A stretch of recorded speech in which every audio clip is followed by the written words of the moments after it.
Hello everyone, welcome back to the channel. Today's video explores an alternate version of events and characters in a reimagined storyline. This presentation is structured and adopted into an audiobook style format with narration and visuals to enhance the experience. Sit back, relax, and enjoy the story. When Rickon awoke, the first thing he felt was the lack of the warm heartbeat he had fallen asleep listening to. Shaggy Dog was gone.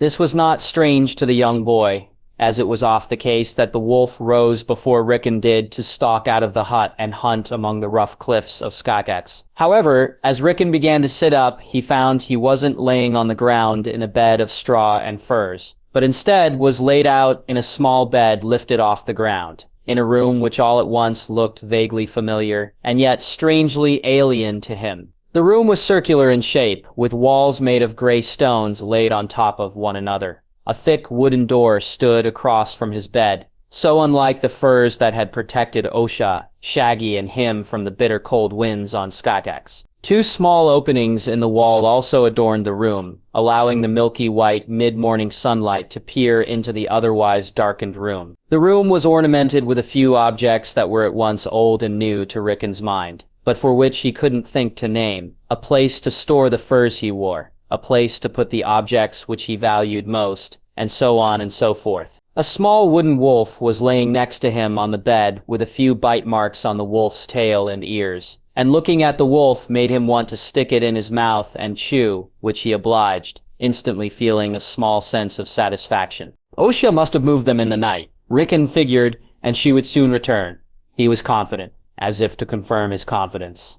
The door to the room then opened, and in stepped an old crone. She was a short, shrunken figure, clearly weather-beaten and long past the prime of life. "Good morrow, Master Rickon. It is time to rise and break your fast," tutted the old woman in a high and wheezy sing-songy voice. "Where's Osea?" asked Rickon, as he took the slobbery wooden wolf out of his mouth to speak. He was almost shocked at how his voice sounded different than he'd last heard it. He couldn't explain how it just struck his ears as undeniably different. "Who, milord?" "Osea," replied the boy, as if the name were self-evident enough. "I recall not any nursemaid by that name in all my time here at Winterfell." Winterfell. That was the name of his home that Osha would sometimes talk to him about when they curled around the fire in their hut. Immediately Rickon rose and patted his feet across to the openings in the wall windows, was the word he had failed to recall earlier. Peering out, Rickon could see a muddy patch of ground and grass, surrounded by stone walls, with people milling about. Was this the castle of Winterfell that Osha had told him all about, where kneelers lived and knelt to his brothers? "Master Rickon?" questioned the old woman, but Rickon didn't answer too quickly, wondering how he had got there and wishing to have Shaggy Dog and Osha by his side. When Elaine awoke, she was shocked at first to find herself in her old rooms in Winterfell as Sansa. Shocked at first, but then when she thought of the occasional dreams she indulged herself, thought for it to just be a pleasant homesick dream, and that as soon as she stood the castle walls would turn to snow, and a gigantic foot and booming voice of young Lord Robert would come, leaving them a ruin. So Elaine, to enjoy the sweet delights of Sansa's memory, decided to stay abed for some time and enjoy the rustle and bustle of a busy courtyard below. It wasn't long before a knock was heard at the door, and in entered a woman she doubted she'd ever see again, her mother. "Sansa, what are you doing? Abed at this hour? It's time to come down to the Great Hall and break your fast." Elaine couldn't bring herself speak, too scared of disturbing the dream, but when it became obvious a reply was expected, she simpered a demure, "Yes, mother," which sounded awfully different to her ears. Lady Stark seemed to take this as an acceptable answer, and took pains to lay out a dress of her choosing for Sansa to wear. Aelin remembered it well. It was one of Sansa's favorites, a delightful light blue dress that had begun to not fit Sansa right around her chest just as she was leaving Winterfell. That was why Sansa had left it behind on her journey south to King's Landing. After this, her mother began to leave the room, but was stopped as her hand gripped the metal latch to the door with a strong hug which came from Sansa, not Elaine. Lady Stark, obviously surprised at the amount of affection her daughter showed in this moment, clucked that she well appreciated the hug, but had things to attend to.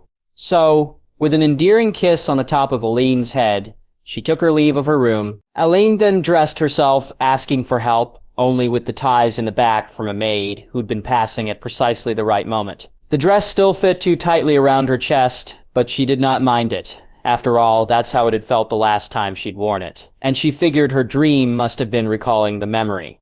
After pulling on her boots, Aline quickly took stock of her reflection in her mirrorish hand glass. It most definitely was a dream, for her hair had returned to its tully color of auburn. There was also something noticeably different about her face. It looked smaller and slightly more confined than she remembered it. But no matter, it was just a dream. Aline then exited her room and left the Great Keep. As she crossed the courtyard for the Great Hall, she couldn't help but notice that Winterfell looked exactly the way she remembered it. She soaked it all in radiantly so much that she knocked right into her bastard brother completely unawares. Suddenly overwhelmed at the sight of her half-brother, Sansa broke through her initial shock and Elaine's indecision at how to act, and embraced him in a rather tight grip. "Oh, Jon, I'm so sorry." Thoughts of the barely audible whispers from servants in the Eyrie, of being passed over and ignored by others, and of cruel japes about her probable birth by a whore of a mother in her father's employ, ran through her mind. This was what it was like to be a bastard, and from that experience she was so sorry that Jon had to endure it. "You have not anything to apologize for, Sansa," replied Jon in obvious confusion. Sansa replied with a near sob, peering up at his bemused face from his shoulder that she'd rested her head on. "Oh, but I do. All this time I never knew how horrible people must have treated you. I'm sorry." After the apology that she'd never known she'd wanted to give, until she'd seen him once again, was finished, Sansa then asked her bewildered brother if he'd broke his fast yet. After learning he hadn't, she then asked if he'd sup with her, which he speechlessly accepted, regaining some of his solemn demeanor as he did. It was then that she resolved the next time she saw her half-brother to do as much as she'd done here in her dream. It felt like it was only the right thing, and it lifted such a heavy weight on her heart that she'd hardly known had existed. Sansa later smiled as she, Jon, and a groggy Robb broke their fast late in the morning and japed with one another in a great hall in the midst of it being cleaned by servants. It was a happy scene of a happy dream. If only it were still possible, Sansa thought. This had to be a test, a sick, perverted, unfair test. But a test nonetheless. Ysembaro and the kindly man must have employed a wizard of some kind to cast illusions to test her resolve as an apprentice. It was the only answer that made any sense as to why she was now standing in the middle of Winterfell. Well, this was one test. No one was determined to pass. She figured the purpose of the test must be to see if she was finally willing to abandon all dreams of Arya Stark. And what better way to do this than to offer Arya's most secret desire, her home and her family. It was a cruel, cruel test, but it was one she would pass. She would not engage with the shadows of Arya's father, mother, sister, and brothers. They were all dead and rotten and not returning. She would instead watch and learn what she could, reflecting on how to kill the dreams of Arya Stark, and truly become no one for once and for all. At meals she'd sit apart from the dead shadows, and when spoken to, she'd keep her answers to only the most necessary of communications, often choosing to simply ignore the speaker and walk away. What hurt the small remnant of the girl whose dream this all was when that girl's half-brother asked no one what was wrong. That was the most difficult part of the test, but she'd steeled her heart to the boy's pleas for her attention and walked away like all the others. He wasn't there, he was frozen at the wall, she told herself, and likely to die there, if not dead already. Bran knew immediately something was wrong when he felt his right foot was cold from sticking off the bed, and was shocked when his leg had upon his desire returned to the warm enclave formed by the furs under which he'd slept. At first he thought it was a vision, but upon rising and walking about his room and purposely kicking his foot into his bed and stubbing his toe, he quickly determined that no, it was no vision and indeed no dream. He had not only returned to Winterfell, but he'd recovered use of his legs, but then he began to wonder if not Bloodraven had been a dream. Quickly throwing on some breeches, a tunic, and a leather jerkin over his small clothes, he stepped into his boots and rushed out the door of his chambers. The sun had already risen, and the day was just beginning. Barely anyone was up and moving about the courtyard at this hour. For once, appreciating the use of his legs, he ran about the courtyard, ecstatic for no other reason than being able to run. He would not take for granted his legs ever again. This he vowed, along with twofold being more cautious with his climbing. Sneaking into the kitchens, Bran broke his fast there and then eagerly ran out to climb one of the more sturdy walls of the castle that wasn't so high that if he fell he'd lose his legs again. Or, for the first time, he imagined, doing so reminded him of the last time he'd climbed and how Summer had whined and whimpered at the foot of the broken tower, the last thing he had remembered of that day. But that had been part of his dream. This was reality, right? Thinking of summer allowed his mind momentarily to slip from himself in his climb. And in an instant, he felt to be in a warm place. A relaxing heartbeat soothingly keeping time. He couldn't see anything. It was like his eyes were glued shut. He could only hear the heart and feel the warmth surrounded at once by his pack in a presence he'd never known before. To whom that heartbeat belonged, the vision had been swift, but meaningful. Enough for him to reconsider any more climbing. Sitting down at the foot of the wall, he mulled over the vision. He hadn't warged into summer. Summer had been a part of his dream, and yet to make sure his mind wasn't playing tricks on him, he tried yet again to touch the mind of summer, and once again found him in the dark, warm, soothing place, where time seemed to lose all meaning outside of keeping a steady beat for the heart. In what felt like a few moments, but could have been as long as a few minutes or hours later, he felt himself being shaken, and he returned to his human body and looked up to see his father standing above him. "Are you all right, my son?" There was clearly a taut and tense worry in his father's gray eyes. "Yes, father. I was only thinking." This answer did not seem to satisfy Eddard, who then knelt down to Bran's level and felt his forehead with his leathery and well-calloused hands. "You're a bit warm. I think you should see Master Luwin." Bran obligingly rose, but paused for a moment after he had. He was unsure of whether he really wanted to see the old master until his father took his hand and to have him follow to the master's turret above the kitchens. Robb and Jon had excused themselves early from supper and taken to walking in the Godswood, hoping to be alone to speak in private.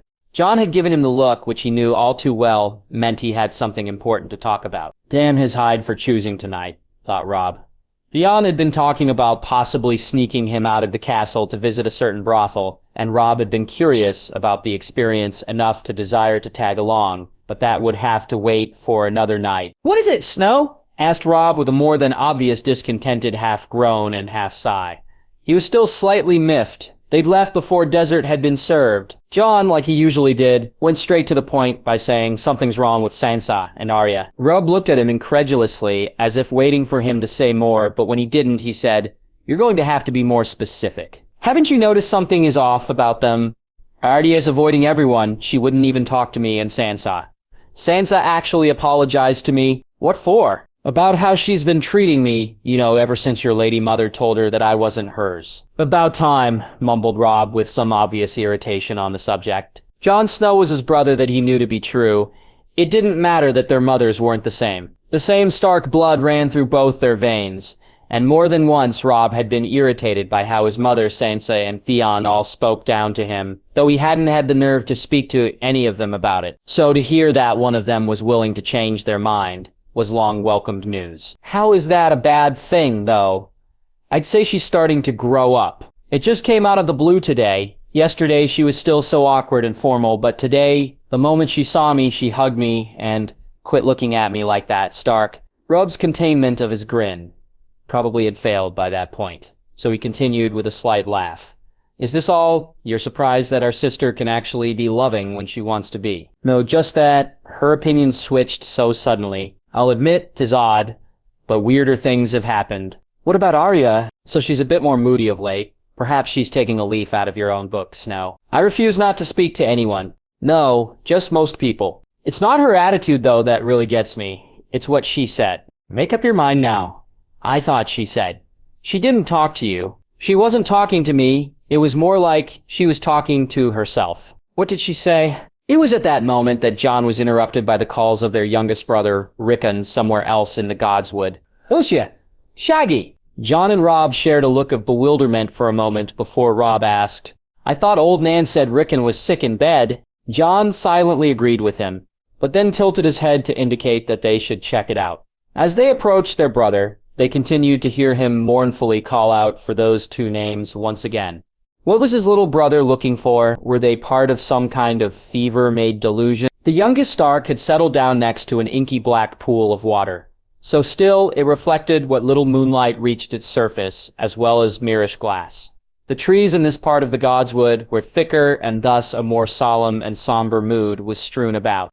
Rickon collapsed on the edge of the pool, obviously sobbing. Jon and Robb, thanks to the thick moss and heather which covered the ground, managed to silently approach their brother without notice and sit on either side of the obviously troubled little boy. As they did so, Robb thought he heard their brother say, "They left. Now I'm all alone. Who left you? Asked Jon, which startled their toddler brother. Like an animal that had just spotted a hunter, Reckon's head flew up immediately and stared at Jon. Then he turned his head and saw Robb.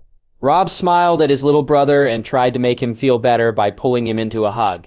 However, Rickon struggled against his grasp, eventually resorting to biting Robb's hand in order to escape his reach. No, you both left me. You both left. Shaggy, where are you? Wailed the boy as he immediately rose and began to run away from the two of them.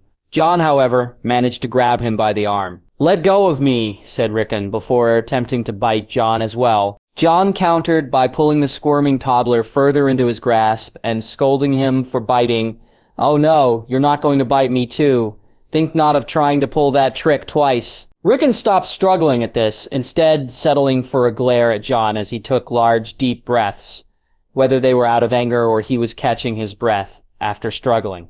Robb didn't want to venture a guess. What really shocked him was when the breaths took a low guttural sound that was more like a growl by a feral dog than anything he'd heard before. What's wrong, Rickon? Asked Robb to try and distract their brother and hopefully calm him down. You left! Both of you left and never came back. I want Shaggy, shouted their brother once again at them both as he struggled yet again to get free of Jon's grasp. Shaggy Dog isn't here, Rickon, interrupted a girl's voice. Robb turned to see their sister Sansa standing on the other side of the small pool. Apparently whatever she had said about this Shaggy Dog immediately caught his attention, and Rickon completely forgot that his brothers were there and instead focused all of his attention on Sansa. Where did he go? Bemoaned the toddler. Sansa responded with a smile that Robb had never seen her give to anyone. It was an obviously forced smile that seemed far too sweet to Robb. She then walked around to their side of the pool and motioned for Rickon to come to her, which he gladly did. Sansa then picked him up and held him with such experience that Robb could hardly believe that this was the same sister who spent most of her days japing with Jane Poole about knights, damsels, and lemon cakes. Once he was securely in her arms, and leaning on her nearly non-existent hips, Sansa then chose to answer the curious toddler. You know how wolves like it not to be caged up. They like to roam free, hunt, and run wild. Shaggy went out to hunt. He'll be back soon, Sweetling. Sweetling. Sansa had never in her life called Rickon Sweetling. A holy terror, the boy who ruined all her things. Named something vexing, and she'd have been sure to have said it about their youngest brother. However, here was a Sansa that Robb had never seen. An almost motherly figure. Gone was the silly girl, and the reality left him perplexed. But he's been out hunting all day, and I can't see him. Even when I try, he'll come back. You know that, Rickon, doubt that not, said Sansa as she laid his tired head against her shoulder and began to soothingly rub his back. Their wild brother obligingly slowly closing his eyes and drifting off to a light sleep, exhausted from having fought with his brothers. Sansa began Jon after Rickon had quieted down. Sansa, however, placed a finger over her mouth and she took their brother quietly back through the woods, humming as she went. When some distance had been made, Robb and Jon both looked to one another in shock. You're right, something's different about Sansa, admitted Robb. Rickon too, added Jon, and both agreed without speaking that they had to find out what had led to this change in their siblings, somehow. Bran had at first seemed hesitant to come with him to see Maester Luwin, but after taking his hand, his son had complied well enough. The Maester lived in a small keep above the kitchens. The main room of his keep served as a study, impromptu ward, and lecture hall, with his own apartments on the floor above. Eddard found the Maester in that very same main room, looking through a large thick book with a hand glass to examine the plant pressings inside. Lord Eddard, what is your trouble? Asked the old Maester as he looked up from his work. I need you to examine Bran for me. I feel fine, father, protested Bran, rather pointedly. What's brought this worry upon you? Eddard gave his old Maester a look that meant he'd rather not discuss it in front of Bran, and so the Maester put aside his questions and took a quick examination of the lad. He's rather warm, and I like not the look of that runny nose, and the throat seems slightly inflamed. But it's just a typical summer cold, me lord, nothing to worry yourself over. It was then that Eddard led the Maester out of the room to discuss with him what he had seen. Once they had shut the door, Maester Luwin gave, Would you mind explaining to me why you needed me to create an excuse to look him over and you couldn't say what you need to in front of the lad, Eddard? I didn't want to scare my son. When I found him in the courtyard, he was crumpled against the wall as though he'd fallen, his eyes all gone white and his body trembling like I ne'er seen before. I almost thought he was close to death. But then after I shook him, He seemed to snap out of it and appear fine. "Indeed, that is a strange tale to be sure," tittered Lewin, as he appeared to be drawn deeper into thought at Eddard's words. He struck Eddard to be far away in thought for several moments before Eddard felt obliged to continue his response. "I couldn't bring him to Cat. She would never forgive me if anything happened to any of our children, especially Bran. You know how she favors the boy. Aye, you did good bringing him here, but to be honest with you, Ned, I think not the lad has any lasting damages. If he did indeed fall, he's a fine hale boy as far as I'm concerned." "Are you sure you saw what you saw? I know you've been getting less sleep than you should. Your solar has been going through far too many candles, as of late." "Leave some for the rest of us," scolded Maester Lewin, with a slightly playful tone. "It may have been just that, but I could have sworn—" "Get some sleep, my lord, Quiet Wolf, and later you can—" However, whatever Eddard could do later, he completely forgot to ask, as when they'd returned to the Maester's main room, they found both the boy missing and the window left wide open. "As I said, me lord, the lad is hale and healthy," said Maester Lewin, with a chuckle, as Eddard looked out the window to see that Bran had obviously climbed out and down the keep to the ground, where he now had landed on his 2 feet. "Bran, what are you doing?" called Eddard down to his son. "Why was he doing this?" Bran gave a fearful look to his father, and then, without explanation, took off for the Hunter's Gate, which had been let open earlier for Jory and Ser Roderick's early morning hunt. Jon was used to being called a bastard and treated as such. It was all he knew and all he could expect to know if he didn't wish to become a sellsword in Essos like he had fancifully wished when younger. So when his younger half-sister came to him, hugged him, and apologized for never realizing just how horrible people could be to a bastard, he could hardly believe she was the same sister who awkwardly referred to him as her half-brother if she felt like being polite about the subject. In fact, as he sat here breaking his fast with her and Robb, he could hardly believe she was the same person. She seemed more at ease around him and included him and made a point to include him equally with her japes at Robb's expense. He unfortunately was still a little too hungover from the night before. They sat close together at the end of a table, with Jon sitting in the corner and both of his siblings sitting on either side of him. Elsewhere in the great hall, Tyla, a maid, was wiping down the other end of the table, and Tadric was replacing the candles which had been spent the previous night. "I see you sneaked a bit too much ale last night," tutted Sansa lightheartedly. "The flask was just sitting there, getting warm. It needed to be drunk." "It was more than a flask," Jon added, almost under his breath. "Was it? How much did he drink them, Jon?" "Jon, something was definitely off. It was more like 3. He just doesn't know when to stop. 2.5. You helped me with the first one. After that, the rest went down like water," conceded Robb with a discontented growl. "Did you, Jon?" "Oh, what would father say?" teased Sansa with a slight grin. Jon, feeling far more like he was almost japing with Robb alone, decided to answer her by deepening his voice and giving them the best impression of their father that he could. "This is not the kind of behavior I expect from a future lord or a man of the Night's Watch." Robb couldn't help sniggering into his own porridge at that moment, and Sansa seemed at once to be both amused and surprised. The mixture of emotions which cascaded across her face seemed to be explained when she finally said, "You look so like father sometimes." It was then she grew somewhat melancholy and withdrawn, and Jon wondered if perhaps he'd pushed too far with this new openness with his sister. However, she quickly broke through the sour note, and she chidingly pushed a pitcher of water towards Robb, her dour mood completely having evaporated, oddly enough. That, too, was odd. Sansa wasn't prone to such quick changes in thoughts and behavior. Usually she was like her mother in that she had a hard time letting things go. But now she seemed merry enough, even taking it upon herself to refill Jon's cup of water. Something was definitely different, but what had caused this shift in his sister, he didn't know. What? Their meal came to an end when Jory, Ser Roderick, and Bran entered the hall, saying that it was time to begin their morning drills. Sansa then took her leave and left in the direction of the small Bran, Jon noticed, seemed to be lost in thought, and was disheveled as though he'd been running through some underbrush. But beyond that didn't appear too much out of character until later. As they were practicing swords, Jon occasionally took his eyes from his spar with Robb to look at how Bran fared with one of Ser Roderick's squires. Though Bran was obviously still learning to wield a wooden practice sword, he seemed to have lost most of his interest in sparring. His body went through the motions and drills that he'd been taught, but his mind seemed distracted and elsewhere. While Jon pondered this, Robb took advantage of this distraction to whack the side of his head with the flat of his practice sword, causing Jon to swear in pain and bring his hand up too late to protect the tender spot. "I could have had your head then, Snow," chided Robb. Jon gave his excuses to his brother and decided to wash his face in the water trough near the stables, hoping the cool of the water would ease the heat of the pain, bothering his left temple. When he looked up, he caught Arya standing along the wall of the courtyard, in a shadow, obviously trying hard not to be seen, and not succeeding that well. Jon looked back to see Robb now engaged in a spar with one of Sir Roderick's older squires and decided to have a chat with his favorite sister, whom he had not seen all morning. "You can't spend all day hiding here in the shadows away from the septa," chided Jon as he approached his sister.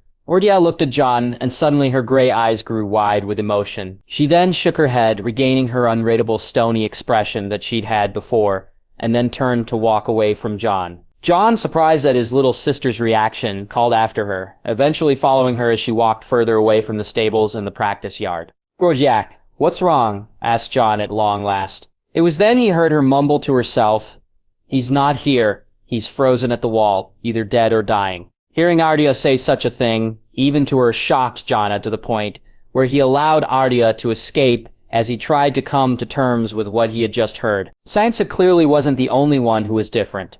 Rosier had changed as well. Something very definitely was wrong, but what that was, Jon couldn't begin to guess. After Robb and Jon Snow had left the Great Hall, Arya herself had left not long after, and Sansa, the only one with good table manners, politely finished her meal before being asked to be excused. Bran was the only one left at the table, seeming to take little interest in his food, instead moving it from one side of the plate to the other, trying to avoid eating it, oddly emulating her lord husband at the moment.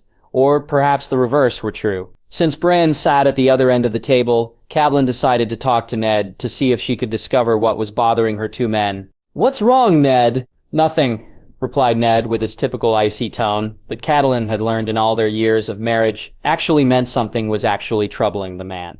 By the 7, the man could be stubborn. "Something is troubling you.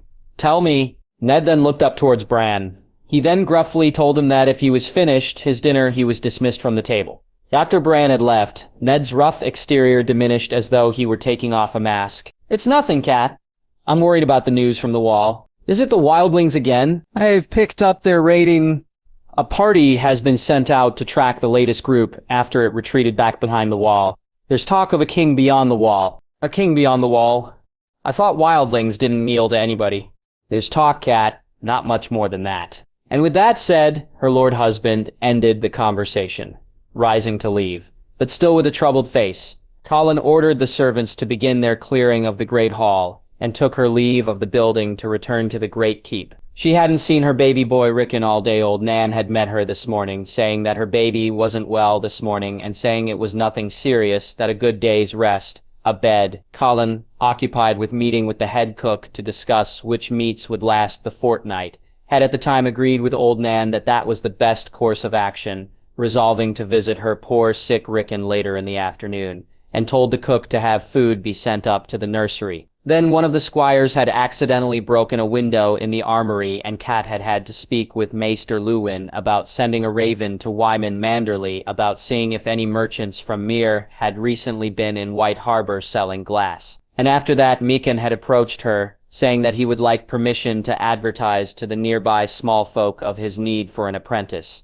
Colin agreed, but then had to speak to the head maid about seeing if there was an extra cot that could be moved into the smithy. There were a million other little tasks that all day popped up which she had to take care of, that by the end of the day, Colin had not found the time to visit her poor sick baby. She now resolved to visit him in his rooms, but to her surprise she found as she came to the entrance of the Great Keep that Sansa was entering the keep, holding a tired Rickon. Colin was shocked at first to see Sansa take such an interest in the boy. Why, just yesterday, the girl had come demanding that the little monster, as she'd referred to him, should be locked up because he had gotten sticky jam handprints all over her green dress. And yet, here was her daughter, nurturing her holy terror of a brother and acting as a woman grown. It was at that moment that Catelyn realized that her daughter was growing up.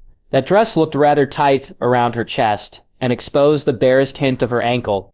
It would soon be time to propose a betrothal for her, and in a few years perhaps Sansa would be doing this, not for her brother, but for a babe of her own. Not wishing to disturb the scene, Catelyn followed the two in utter silence, pride in her daughter and wistful nostalgia for the sweet babe she'd been welling up in her heart. Sansa saw her when they came to the nursery where Rickon still slept, and at that moment Sansa looked as though she thought that Catelyn might want to take Rickon from Rhaegar. But Catelyn instead motioned for Sansa to continue on into the nursery. There Sansa laid the little boy who was groggy down on his tiny bed, and Catelyn and Sansa undressed the boy and left him in a shift, and tucked him in together.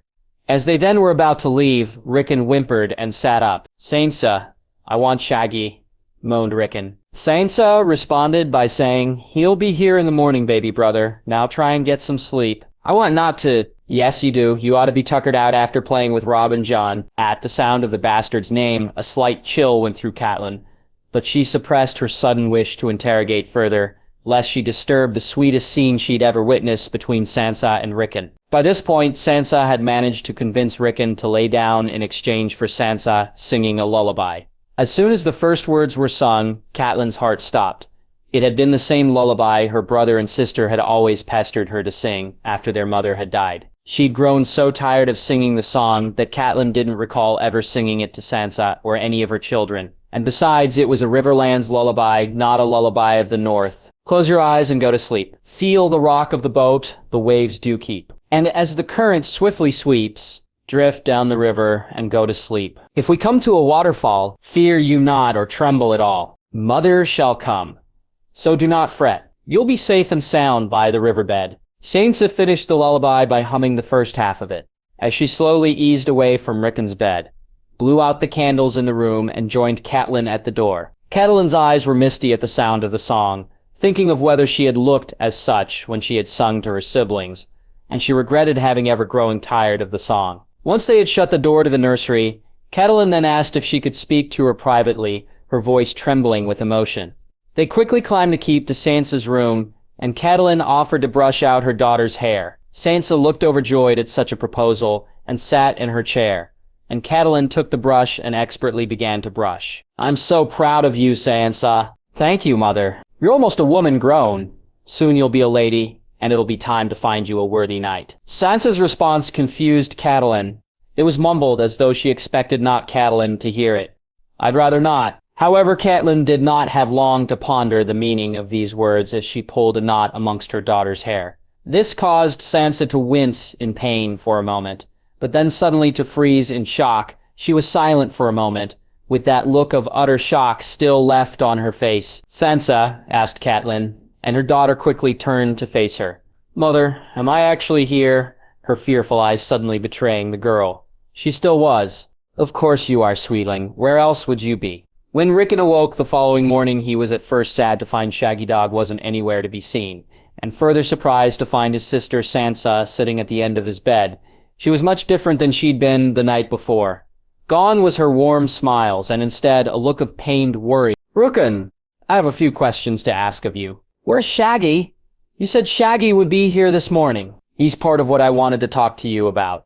"I'm sorry, Rickon. I know not where Shaggy is, but he'll be back, right?" "He probably will." "What do you remember about meeting Shaggy Dog?" "Bran gave him to me.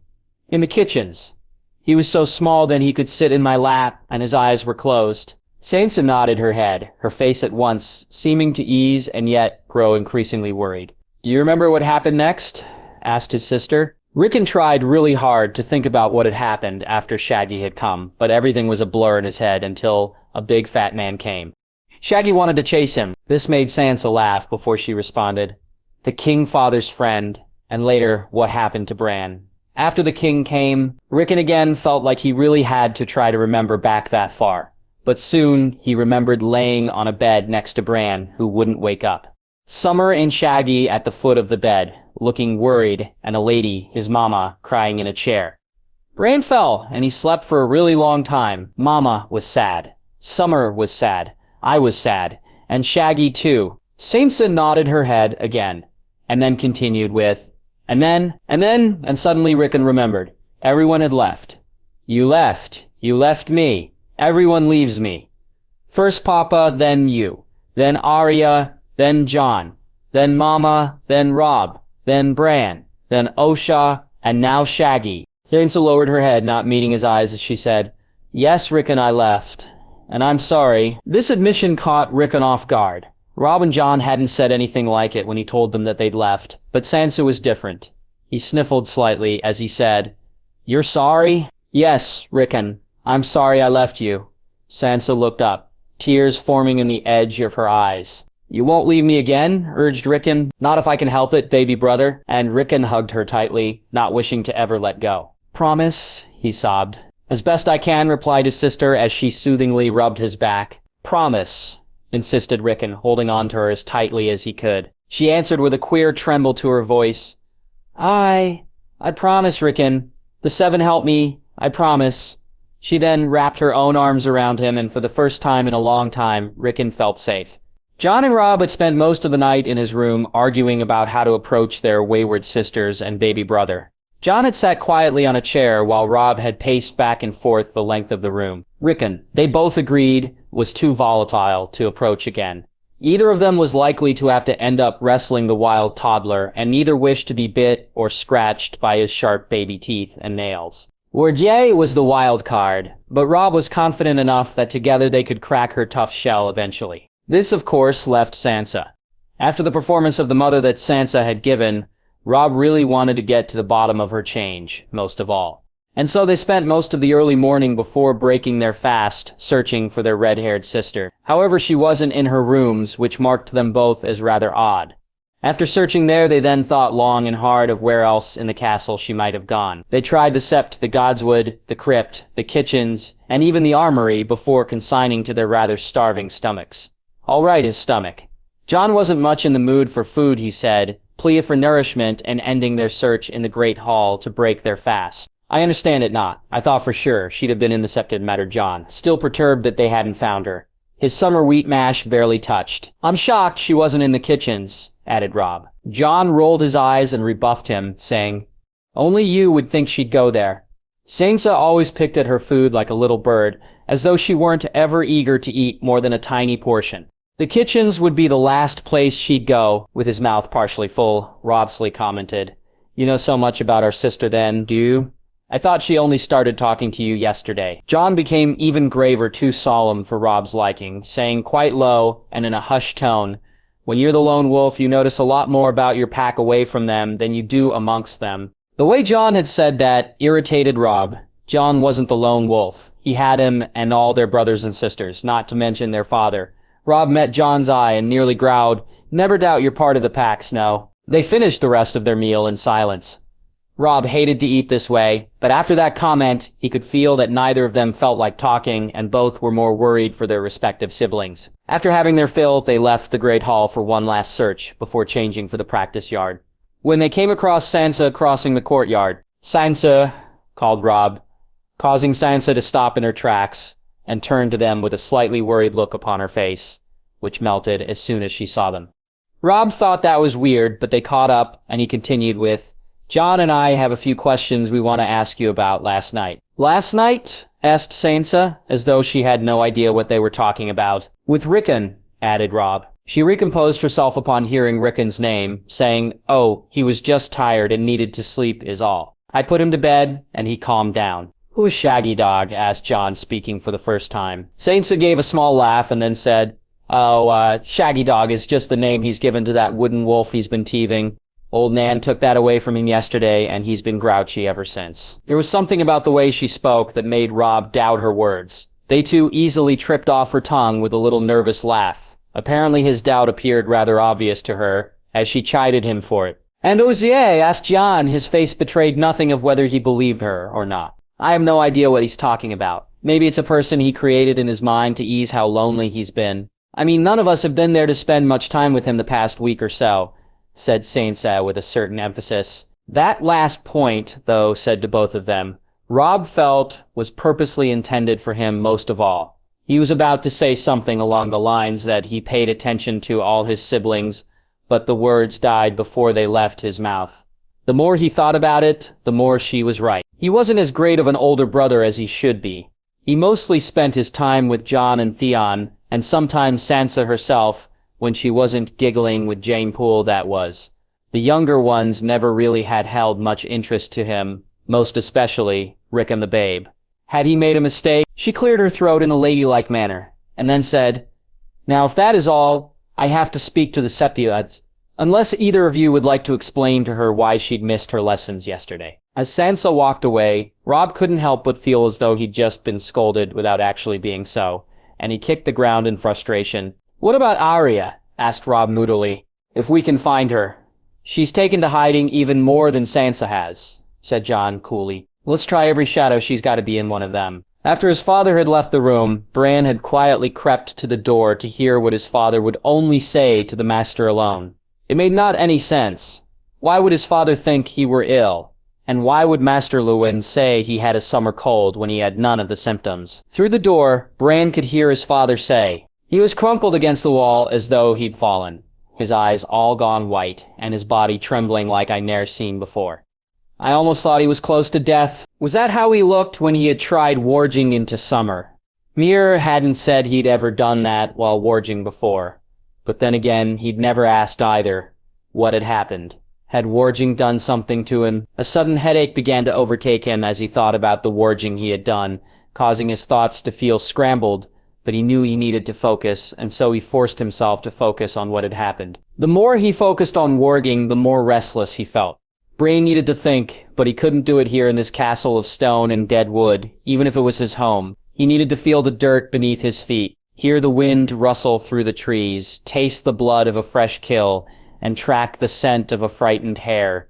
Where were the trees and dirt and mud? He looked around and saw nothing but dead wood and stone, but through a window he caught sight of a bunch of trees. A forest, off in the near distance. Bran threw open the window and swiftly climbed the single story down the wall of the master's turret. Once he'd gotten to the ground, he heard his father call to him from above, but he still felt the need to go out and run through the underbrush. So with a parting glance to his father, he took off for the closest gate out of the castle, the Hunter's Gate. The Hunter's Gate was named as such because it was the closest gate to open to the Wolfswood, and thus the easiest to leave by if one were desirous of taking a hunting party out. As he ran for the gate and drawbridge, Bran hardly thought about the ever-distant cries of his father or the sleepy guards he dodged. His mind was focused out there in the forest. He had to make it there, and then he could think clearly. Once he was inside its boundaries, he didn't let up until he came to a clearing. He was tired, and so he circled a few times and sat down amongst the ferns to pant and catch his breath. He felt a cool late summer breeze pick up and heard the wind rustle the pines and leaves of the mixed forest, which made up the Wolfswood. Yes, it was here in the forest he belonged, not trapped behind tall walls of stone and dead wood. Just then he heard a twig snap and Bran's head jerked to the right to see a packmate. No, his pack mother, standing on the edge of the clearing, staring at him. He called to her to come, the yelp sounding off to his ears. But it didn't matter, as his pack mother tilted her head in slight confusion before slowly approaching him. She patted her way across the new damp leaves, pine needles, moss, and ferns to where he sat. She sniffed him, clearly confused as to why he smelt so familiar, and yet so alien all at once. Finally, she tentatively began to clean his face, as though to scold him for getting dirty. He laughed and whined as her rough tongue diligently found every nook and cranny of his face, tickling him behind his ears. And then, suddenly, Bran became aware of himself again, when he heard a familiar voice say, "Shoot not! You could hit the boy." Bran then saw Jory and Sir Roderick with a large dead stag being drugged behind them. Sir Roderick, however, was still knocking an arrow in his bow, despite Jory's harried whisper. "Run!" whispered Bran to the she-wolf. She looked once more confused for a moment before noticing the men at the edge of the clearing and swiftly bounded away, the arrow narrowly missing her as she did and lodging itself in a tree. Jory dropped the stag and immediately rushed upon Bran and picked him up, asking, "Are you all right, my little lord?" "Yes," mumbled Bran in response. "What were you thinking?"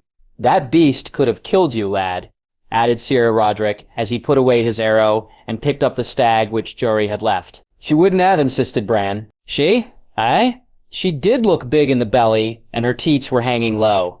It's the she-wolves you must be the most careful of," concluded Jory. "Let's get you back to the castle, lad, before she decides to come back for this stag here," said Sir Roderick with a grunt as he adjusted the gigantic stag upon his shoulders. Bran willingly left with them, shocked by what had just occurred.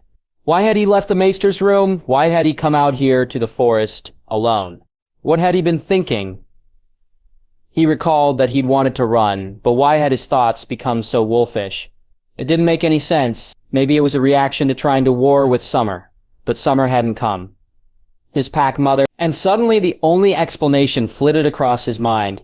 He had somehow been sent to the past before Summer and his pack had been born, before his father had left for King's Landing, and before he'd fallen. That he could still ward was proof enough that the future he remembered had still taken place, though why he'd had this reaction to it he couldn't explain. But no sooner than he could ponder how such a thing were possible, for no tale told by old Nan ever mentioned a situation like this, Jory, Ser Roderick, and Bran had returned to the Hunter's Gate, where his father was on a horse with 4 other guardsmen, looking ready to ride out until one of the guards pointed to them, and his father's eye caught their exiting the forest. His father was no sooner off his horse and by his side, taking him from Jory, than Dan had blinked. His father held him tight and close. "Never do anything like that again. Do you understand me?" implored his father, looking directly into his eyes. No mask was on his father for this brief moment, his eyes full of fear and worry and love. Then suddenly his father's parental mask was back in place, as much as it had vanished, and he added, "That's not the way for a future knight to behave." "I want not to be a knight anymore," Bran murmured meekly. "Knight, Lord, Sellsword, it does not matter. None of them would ever behave in such a manner. Do you understand?" "Yes, father." A bit of good humor now entered his father's voice along with relief.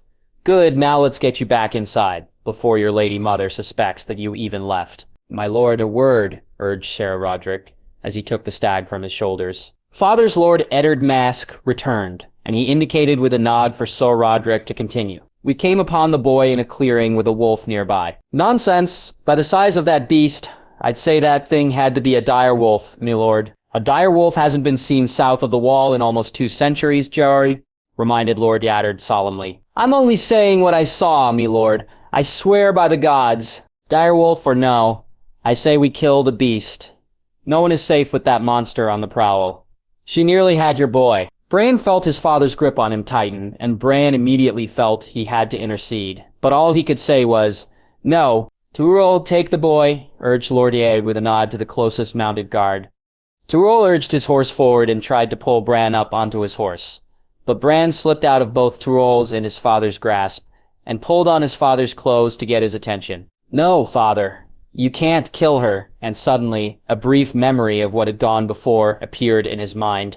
Yes, that was the way to argue, and so he continued with, "The direwolf is our house sigil. It would be an act against the gods to kill her." The weight of his pronouncement seemed to unsettle the guards and Jory. Ser Roderick was nonplussed, but his father seemed caught on the argument, even if just for the moment, which was enough time to urge Bran to continue further. "Leave her be. Mayhaps she brings good luck upon our house." His father seemed to ponder this for a moment before turning to Jory and Ser Roderick and saying, "What's one wolf in a forest named for it?" Either she hadn't finished the test, or had yet to understand what Isambaro wanted from her as an apprentice. A second day in Arya Stark's dream proved just as cruel as the first, if not more, because more shadows began to bother her. Septon Mordain had come to scold her about missing her lessons in needlework, but she was on a spike outside the Red Keep, her head rotting in that Southron wasteland called a capital. The shade of her mother had repeated much the same, even going so far as to drag her to her lessons. She stood in the dark corner of the room, despite the Septa's urgings to try her hand at something from the poor basket at the very least, if she did not wish to mend a shirt. The shade of Sansa, instead of joining the admonition of her, instead pleaded on her behalf to instead find another subject with which to occupy their time. The shades of Jane Poole and Beth Castle both looked confused at their friend, who was joined by a reproving look from the Septa. This struck no one as rather odd. Arya Stark's sister Sansa had never missed an opportunity to belittle her.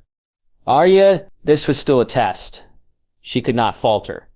Mayhaps instead of withdrawing from these shades, she had to denounce them for all time. "I'll never learn to sew." "La, have you traded your wolf for a kraken then?" commented Beth Castle. "Mayhaps she has a crush on Theon," giggled Jane Poole conspiratorially. "Nonsense, Lady Arya. It's a skill well worth its weight in dragons. Why, one day when you're married and you have sons and daughters of your own, you'll thank me for being as harsh as I am now and insisting you learn." Perhaps she needs to learn away from people who might jest when she makes a mistake, suggested Sansa. What's come over you, Sansa? Asked Yang. We only jest in fun. You know we mean no harm, right, Arya? Eased Beth. If this were a test, then the wizard that had been employed had failed to create her sister right. She would never take her side against her twittering friends. You're not Sansa, you're just an illusion, pronounced. No one, and as quick as she could, she hurried out the door, leaving the room behind her utterly confused. No one avoided being seen and skipped the noontime meal. She wasn't in the mood for eating, nor seeing the shades of her Orzea's family. She was faltering.